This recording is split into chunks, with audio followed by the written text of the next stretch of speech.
فانظر ماذا ترى. ارا اور ترا، ارا میں دیکھتا ہوں، ترا تم دیکھو.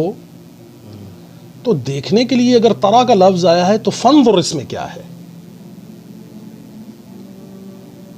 فانظر میں جب آپ جائیں گے تو آپ کو پتہ چلے گا یہ وہ لائن ہے کہ جسے میں سمجھتا ہوں کہ پاکستان کیا پوری دنیا کی یونیورسٹیز اور کالجز اور اسکولوں کے باہر سونے کے حروف سے لکھا جائے اس ایک جملے کو، فانظر ماذا ترى کو، کہ وہ ابراہیم علیہ السلام فرما رہے ہیں کہ میں نے تو وَلَمَّا بَلَغَ مَعَهُ السَّعْيَ، اب وہ انہوں نے تو اپنا کام کر دیا کہ شعوری طور پہ اسماعیل علیہ السلام کو اتنا بالغ کر دیا ہے کہ اب وہ مقام آ گیا ہے کہ ابراہیم علیہ السلام اپنے بیٹے اسماعیل سے کہہ رہے ہیں کہ فانظر ماذا ترى، اس نظر میں، اس فانظر میں آپ کو نظریہ ملے گا. وہ کہہ رہے ہیں فانظر ماذا ترى، کہ دیکھ اب تجھے تیرا نظریہ کیا دکھاتا ہے.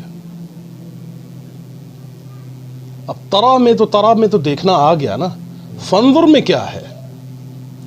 فانظر میں خالی یہ نظر نہیں ہے.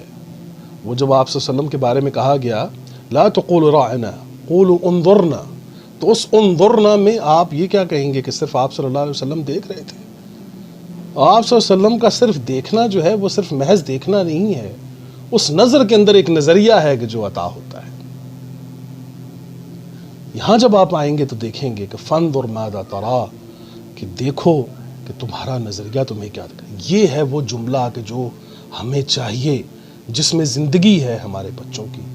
ان کی تربیت کے اندر آپ دیکھیے کہ ہم ان پر لاگو کر دیتے ہیں، نافذ کر دیتے ہیں اپنے فیصلے، ہم ان کا گلا گھونٹ دیتے ہیں، ہم ان کو فری ہینڈ نہیں کرتے، ہم ان کو فیصلہ کرنے کی صلاحیت نہیں دیتے، فیصلہ کرنے نہیں دیتے. ہم خائف ہوتے ہیں، ہم ان کے اندر اپنے عقیدے انجیکٹ کرتے ہیں، ہم ان کے اندر ایمان انجیکٹ نہیں کرتے، ہم ان کے اندر عقائد انجیکٹ کرتے ہیں.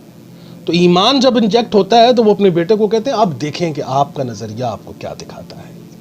کتنی بڑی آزادی ہے یہ آزادی. صرف یہ آزادی نہیں ہے ایک انسان کی، دیکھیں کہ بظاہر جو آزادی نظر، ایک آزادی اندر سے روح کی، نفوس کی، کہ اس میں نفوس کو جو ہے وہ آزادی حاصل ہو جائے.